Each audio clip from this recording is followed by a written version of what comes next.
नमस्कार दोस्तों, स्वागत है आपका हमारी series give back to society में। इस सीरीज़ में हम बात करते हैं ऐसी स्किल्स के बारे में जो शायद आप लोगों को बहुत ज़्यादा मात्रा में अवेलेबल नहीं होती है मार्केट में, या फिर ये कहो कि जो सक्सेसफुल लोग होते हैं उनकी स्टोरी, इंस्पायरिंग स्टोरी, या फिर उन्होंने अपने फेलियर से क्या क्या सीखा, ये सारी चीज़ें हम इस सीरीज़ में लेके आते हैं। और इसमें हम स्पेशली इंटरव्यू करते हैं ऐसे लोगों का जिन्होंने अपनी लाइफ में फेलियर्स को फेस करते हुए बहुत आगे बढ़े हैं और एक मुकाम पर वो पहुँचे हैं। तो ऐसी ही हस्ती हमारे पास इस इंटरव्यू में आज मौजूद है, जिनका नाम है mister Harendra Bhati. Mister Harendra air force से रिटायर्ड हैं एज ए वारंट ऑफिसर। उन्होंने 35 इयर्स की जर्नी कवर करी है। तो चलिए जानते हैं उनकी इस जर्नी के बारे में। हरेंद्र जी, स्वागत है आपका। धन्यवाद। मैं आपसे यही जानना चाह रहा हूँ कि आपकी जो जर्नी है, आप गांव से हैं, तो एयरफोर्स में जाने तक की जर्नी कैसी रही आपकी? मेरी गांव से लेके और वायुसेना ज्वाइन करने तक का बहुत स्ट्रगल रहा है, और इस जर्नी में मेरे पेरेंट्स ने काफ़ी स्ट्रगल किया, मेरे सहायता की है। तो मैं यहाँ से 1982 में 10th पास किया था। 1982 में? में। अच्छा। उसके बाद कॉलेज में एडमिशन ले लिया था। बीकॉम पहले प्री यूनिवर्सिटी होती थी, तो उसमें प्री यूनिवर्सिटी कॉमर्स में एडमिशन ले लिया था। ठीक है। उसके बाद एयरफोर्स के एडवर्टाइजमेंट निकली तो अपना एयरफोर्स का फॉर्म भरा था। तो लकीली उस ट्रायल मेरा नहीं हो पाया, क्योंकि मुझे ड्यू टू मेडिकल में उन्होंने निकाल दिया कि हार्ट मरमर है। अच्छा। तो यंग एज थी उस टाइम में, तो कोई डॉक्टर वगैरह हाथ लगाता था तो वैसे ही धड़कन बढ़ जाती थी। तो 16.5 ईयर्स एज में तो वैसे भी नेचुरली थोड़ा नर्वसनेस रहता है, तो उसके कारण मैं नहीं जा सका। अच्छा। फिर तो उसी जर्नी में मैं एयरफोर्स के तरफ जाता था, इधर जाता था, वो 11th भी मेरा ड्रॉप हो गया था। उसके बाद घर की परिस्थितियाँ नहीं थी कि मैं आगे कंटिन्यू स्टडी करता। फिर मैंने दिल्ली में गार्ड की नौकरी की। ठीक है। फिर वहाँ से अपना 12th डायरेक्ट MP बोर्ड से इंटरमीडिएट किया। उसके बाद एयरफोर्स में अप्लाई किया, तो मेरा उसमें सिलेक्शन हो गया, और मुझे नॉन टेक्निकल ट्रेड मिला था। ओके, ठीक है। तो अगर किसी को अपना career as a warrant officer देखना है वहाँ पे, तो क्या करियर पाथ होगा? 10th 12th के बाद क्या उनको आगे करना होगा? अगर 12th की भी हम बात करें, क्योंकि 3 मेन स्ट्रीम्स होती हैं आजकल, तो कैसे? वैसे डायरेक्ट वारंट ऑफिसर एंट्री नहीं है। ओके। आपको एयरमैन के लिए भर्ती थी अप्लाई करना पड़ेगा। इसके लिए मिनिमम 12th पास चाहिए। ठीक है। पहले मैट्रिक था, लेकिन अब मिनिमम क्वालिफिकेशन 10th है। ठीक है। वो टेक्निकल एंट्री 12th है, as well as for non tech entry. ठीक है।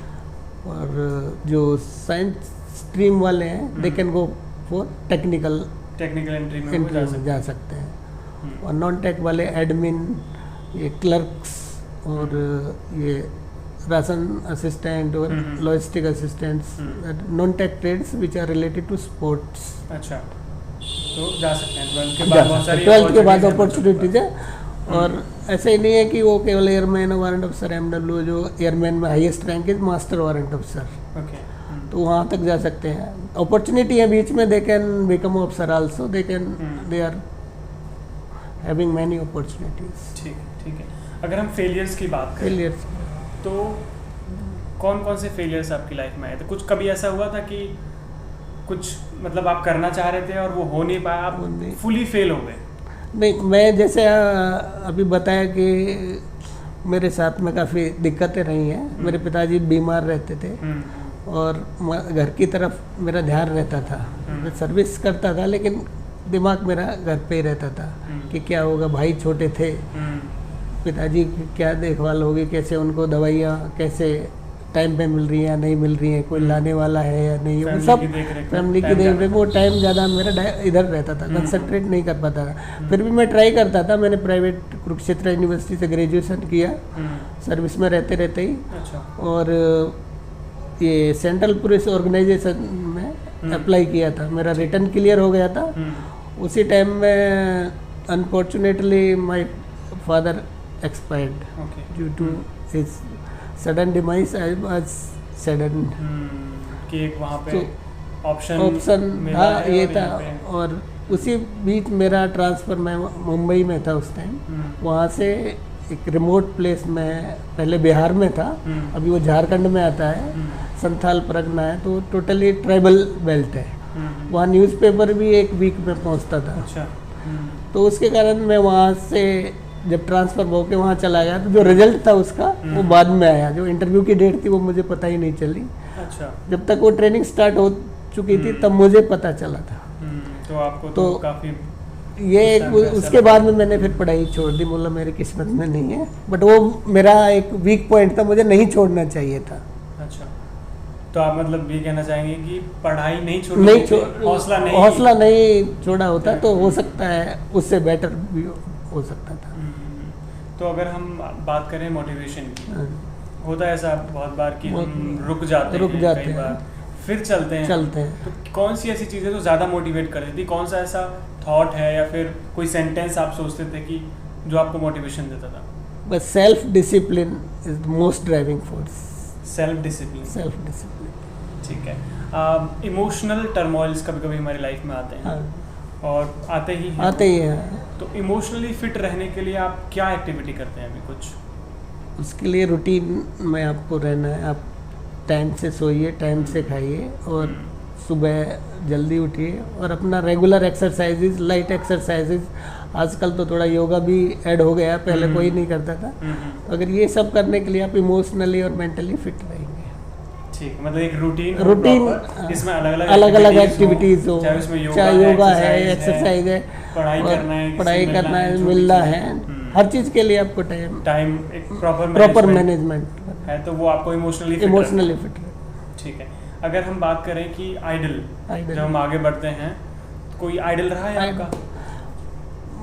पेरेंट्स मेरे आइडल हैं, और इनके अलावा डॉक्टर APJ अब्दुल कलाम, वो आपके आइडल रहे हैं? आइडल।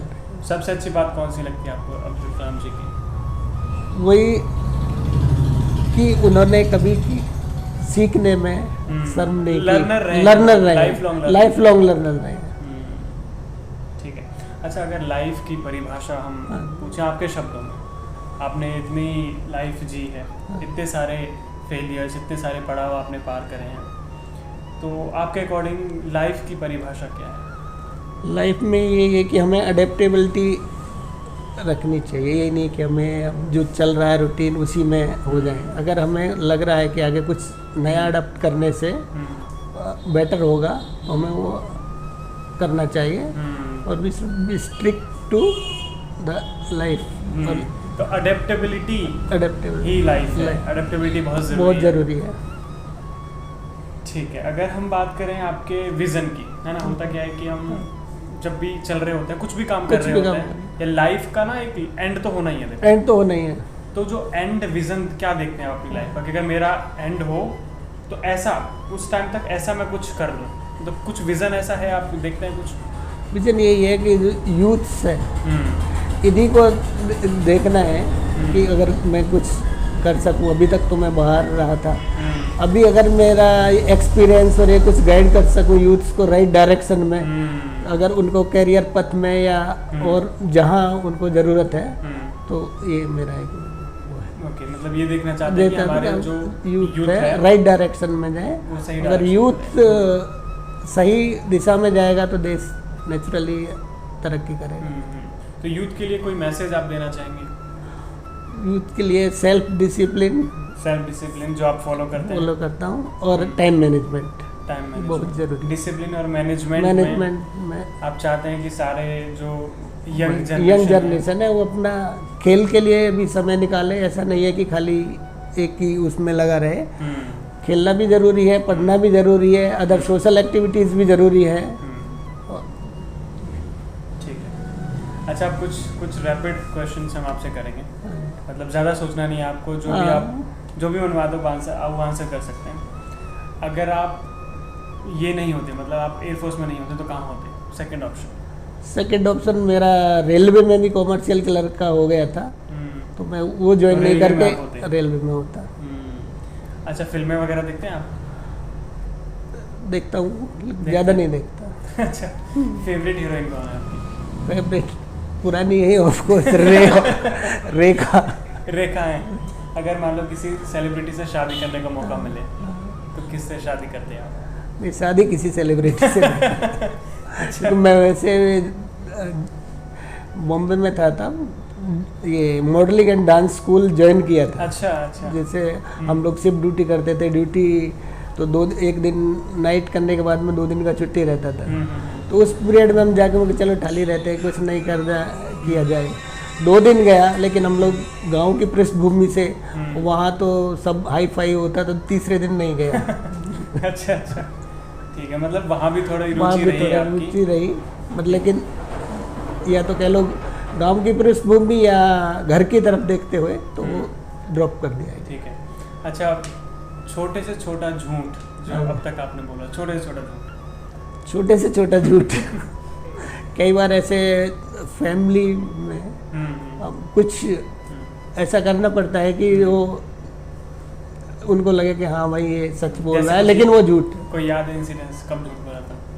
नहीं, ऐसे ही जैसे to avoid some domestic problem. Example कल झूठ बोला था, कोई कल का याद है कुछ, कोई छोटा सा छोटा? नहीं, कल कोई इंसिडेंस याद नहीं है। ठीक है। अगर आपको मौका मिले इंसान के अलावा कोई और क्रिएचर बनने का पृथ्वी पर, तो क्या बनना पसंद करेंगे? बनना है तो इंसान ही, नहीं तो अच्छा, कोई दूसरी चॉइस ही नहीं? चॉइस नहीं। ठीक है। ज़्यादा बिलीव किस में, साइंस और स्पिरिचुअलिटी? बोथ। दोनों में ज़्यादा? ज़्यादा किस एक ज़्यादा स्पिरिचुअलिटी में? ठीक है। Because science is derived from spirituality. Sports और स्टडी क्या ज़्यादा पसंद है? स्टडी। बेटे से भी झगड़ा होता है। बेटा मेरा वो बास्केटबॉल और इसमें नेटबॉल में यूनिवर्सिटी खेला हुआ है। अच्छा। और बास्केटबॉल तो 8th से लेकर 12th तक नेशनल खेला हुआ है। 3 साल कैप्टन भी था स्कूल का। तो कहीं आप उनको, तो इसलिए उसको मैं दबा के रखना चाहता था। अच्छा। नहीं था। 12th में ये बेंगलोर में था और इसने 11th पास की थी। अच्छे नंबर आए थे इसके, 85% थी 11th में। लेकिन ज़बरदस्ती मैं इसको वहाँ से, मेरा ट्रांसफ़र गांधीनगर हुआ, वहाँ ले गया। ये नहीं जाना चाहता था। और बेंगलोर का एक स्टडीज़ में भी अच्छा था, केवी इसका बेस्ट केवी था। लोग बोल रहे थे दुनिया यहाँ लेके आती है, आप ले जा रहे हो। लेकिन मैं इसका वो स्पोर्ट्स छुड़ाने के चक्कर में इसको वहाँ से ले गया ज़बरदस्ती, जबकि बहनें दोनों वहीं थी, बट इसको ले गया मैं। फिर वहाँ जाके स्कूल में मैंने इसके, मैं प्रिंसिपल एक डॉक्टर मिश्रा था, वो बोला आप, मैं पहला अजीब आदमी देख रहा हूँ, आप इतने अच्छे स्कूल से ला कर यहाँ लेके आ गए हैं। मैं बोला मुझे स्पोर्ट्स छुड़ाना था इसका। बोला ठीक है, 12th में हम 12th के बच्चों को नहीं खिलाएंगे। क्या आपको पर्सनली स्पोर्ट्स पसंद नहीं था? नहीं, पर्सनली पसंद था। स्टडी में से अगर ज़्यादा चूज करा तो किसे कर? अपनी खुद के लिए? खुद के लिए तो स्टडीज ही, तीसरे बच्चे के लिए भी स्टडीज। बट इसने मुझे रॉन्ग प्रूव कर दिया कि स्पोर्ट्स में ज़्यादा अच्छा कर स्पोर्ट्स सकता है। में भी अच्छा कर सकता, साथ में स्टडीज में भी इसने अच्छा किया। दोनों में बैलेंस बना के रखा। ठीक है। सोशल वर्कर और पॉलिटिशियन? Social worker. ठीक है, बहुत बहुत शुक्रिया आपका हमारे साथ जुड़ने के लिए। ये हमारे सवाल थे। तो कैसे कैसे स्ट्रगल करता है, कैसे कैसे फेलियर से जाता है, और कुछ ना कुछ अगर कंटिन्यूटी बनाए रखते हैं तो कुछ ना कुछ मुकाम पर हम पहुंच ही जाते हैं। तो बहुत बहुत शुक्रिया हमारे साथ जुड़ने के लिए। Thank you.